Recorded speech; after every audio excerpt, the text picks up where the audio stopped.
What's up everybody, welcome back to another one of my videos. Today I'm going to be talking about my profit and loss for the first 6 months of 2022, and I'm going to be specifically talking just about my CDL tractor. So I had a box truck in 2021 and the first few months of 2022. Recently sold the box truck, so I've only been running my CDL tractor. I've been doing some power only loads, been doing a lot of 53-foot dry van loads, and actually last week I just bought my very first 53-foot trailer. This is honestly kind of how I got started making YouTube videos. In the very beginning, almost exactly a year ago, I just started sharing my profit and loss on a weekly basis. Since then, if you've been following my channel, I try to give out as many tips and tricks as possible.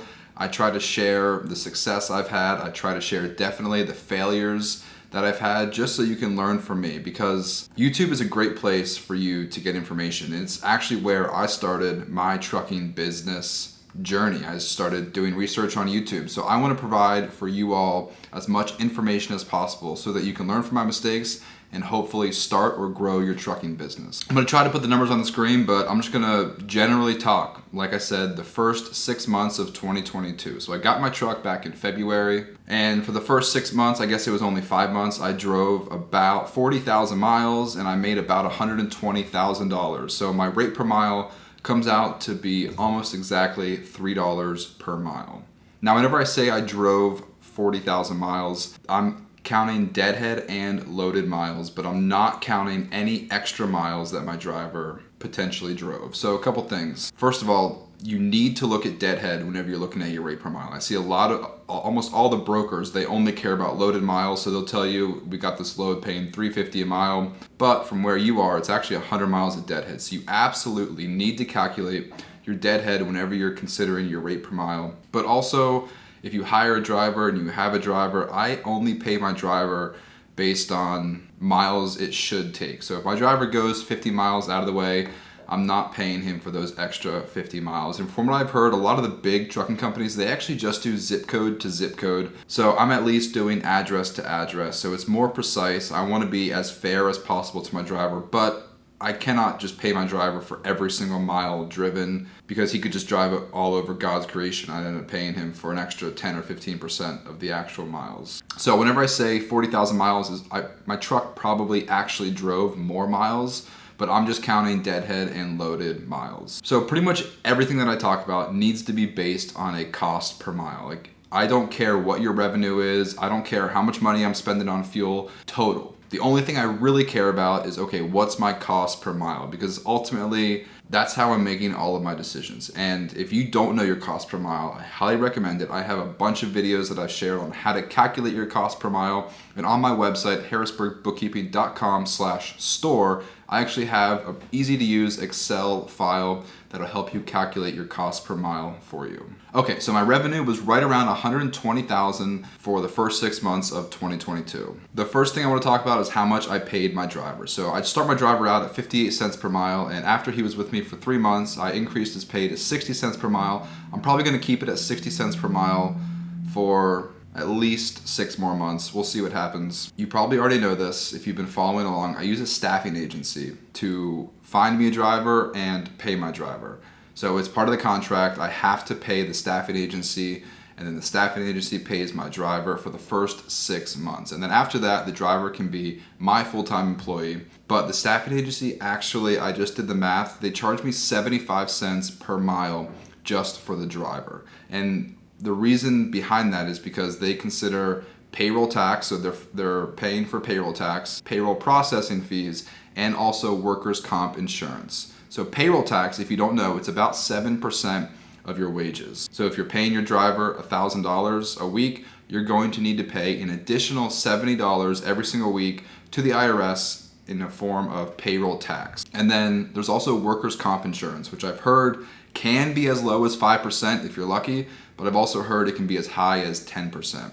So workers' comp, especially for truck drivers, because it's generally a very dangerous job, and that's kind of what workers' comp is all based on, how dangerous the job is, because if your driver gets injured, then you potentially will owe money to that driver. So workers' comp insurance is designed to help you in the event that your employee gets injured on the job.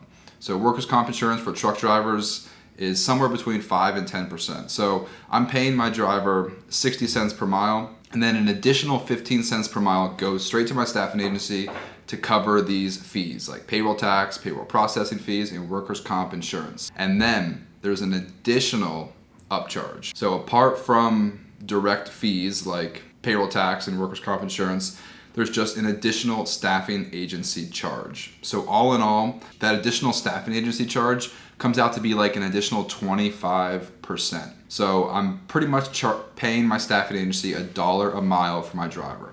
I know that's obviously ridiculous, way too high, but it was my only option to find a driver back in February when I was getting started. Whenever I get another truck, I'm absolutely going to look to hire a driver organically without a staffing agency.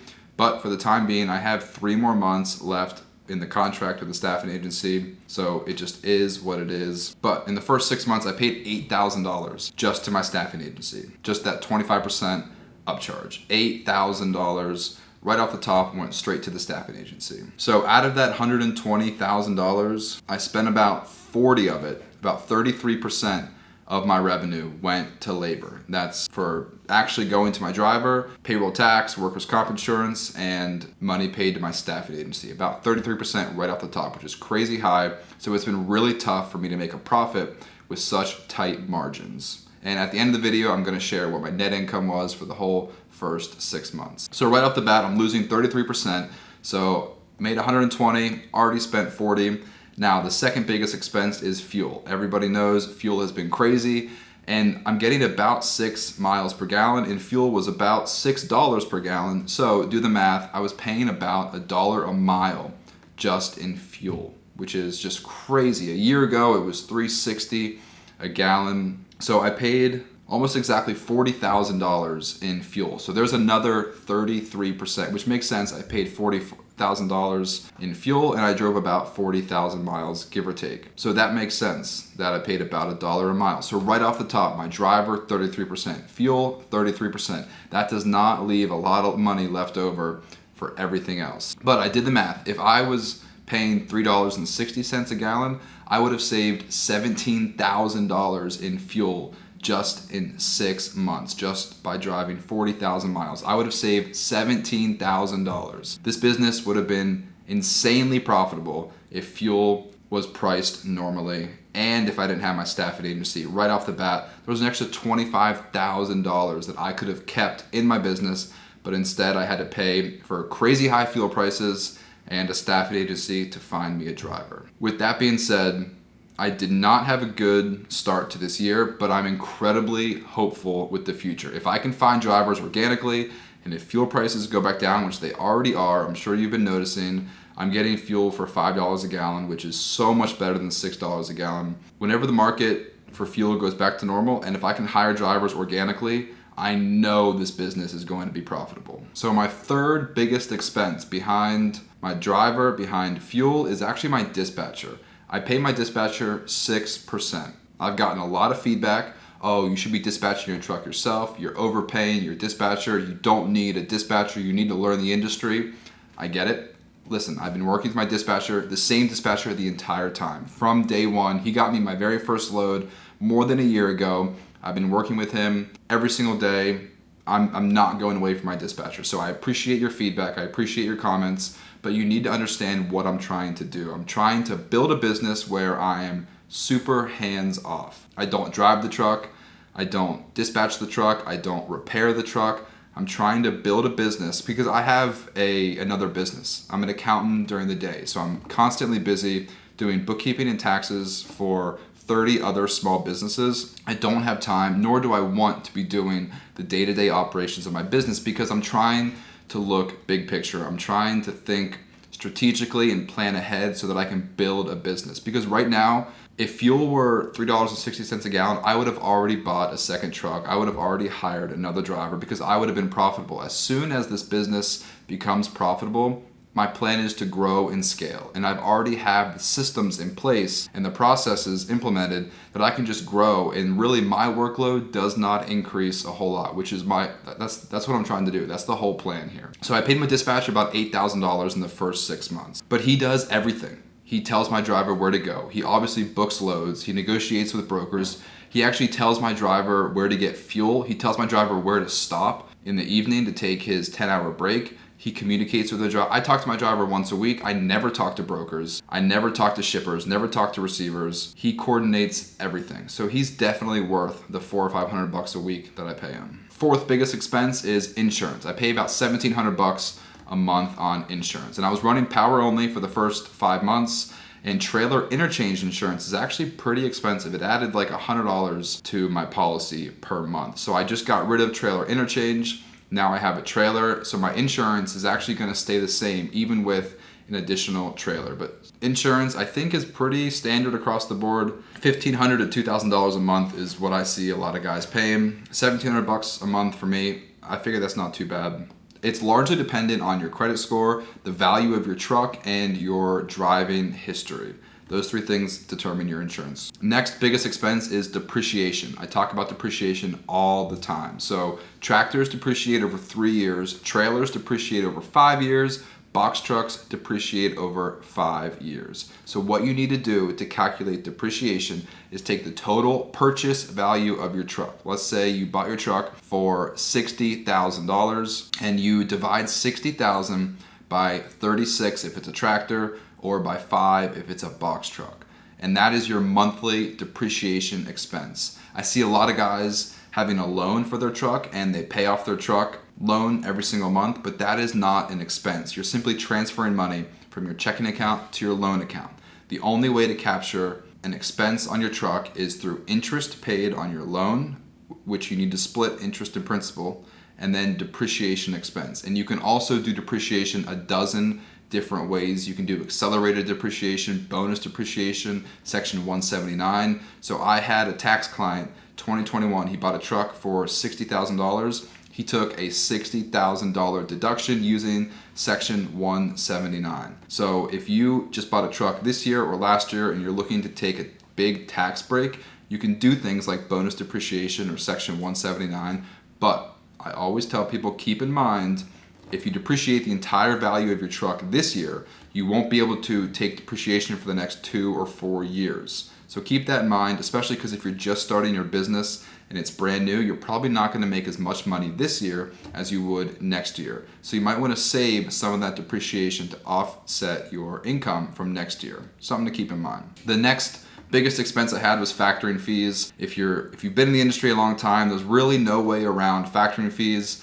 I talk about it a lot. You can get a line of credit and you can leverage your line of credit to float your accounts receivable. So you make $5,000 this week, you pull $5,000 from your line of credit while you're waiting to get paid from the brokers. That's one way, but a lot of people don't have the credit score or the ability to get a line of credit, so you have to use a factoring company. Pretty standard, 3% for box trucks, 2.5% for tractor trailers. There's a lot of factoring companies out there. The only thing I'll say is check the Better Business Bureau for reviews on your factoring company before you sign up. A really big expense that I forgot to mention was repairs and maintenance. I spent about $10,000 in repairs and maintenance. If you were watching my videos from the beginning of the year, you know I had to replace my clutch. I spent like $5,000 to replace my clutch, and I originally calculated like 15 cents per mile for repairs and maintenance. I was way off with my tractor. I've already spent 25 cents per mile for maintenance in just the first 6 months. My truck is a little bit older. It's a 2016 International Pro Star. It has 600,000 miles on it. So I knew that some things would need to be repaired, some things would break, but I was not expecting to pay 25 cents per mile. So if you're calculating your cost per mile and you have an older truck, consider increasing your maintenance budget for your cost per mile, maybe 20 cents, maybe 25 cents. I was talking to a guy last week. He's got like a 2008 tractor. He budgets 35 cents per mile, which is crazy high, but he bought his truck for $10,000. So of course, a 2008 truck is going to need to be repaired a lot more than a 2016 truck. Another big expense that really surprised me was tolls. So I've been spending 11 cents per mile on tolls. I spent about $5,000 in 6 months just on tolls. Now keep in mind, I am on the East Coast, so I drive through Pennsylvania, New Jersey, New York a lot. But man, in the very beginning, I was assuming maybe 5 cents per mile, but I did not expect 11 cents per mile. So check your toll receipts. If you are in toll heavy states, maybe increase your toll budget for your cost per mile, because I mean, I'm paying 11 cents per mile. I can't imagine anyone is paying much more unless you have like a heavier vehicle, because I know Pennsylvania, New Jersey, New York have like some of the worst tolls in the country. All right, so we're gonna wrap up this video. The last couple expenses I had were registration fees. I spent $2,000 with my Department of Transportation to register my truck for its annual registration. And then I spent like $2,500 on miscellaneous job supplies. So like my GPS, my ELD, parking, scale tickets. I got a broom, I have an iPad, just miscellaneous job supplies. I usually budget like $100 a week on just miscellaneous expenses, but all in all, I spent about $2,500 on job supplies. So to wrap up this video, I made $120,000 in the first 6 months having my tractor trailer, but I spent $125,000. So far I'm negative $5,000 the first 6 months, with an asterisk, with a caveat. Fuel is crazy high and I'm overpaying for my driver through the staffing agency. So hopefully fuel goes back to normal, I can be profitable, and I can get another truck, hire another driver.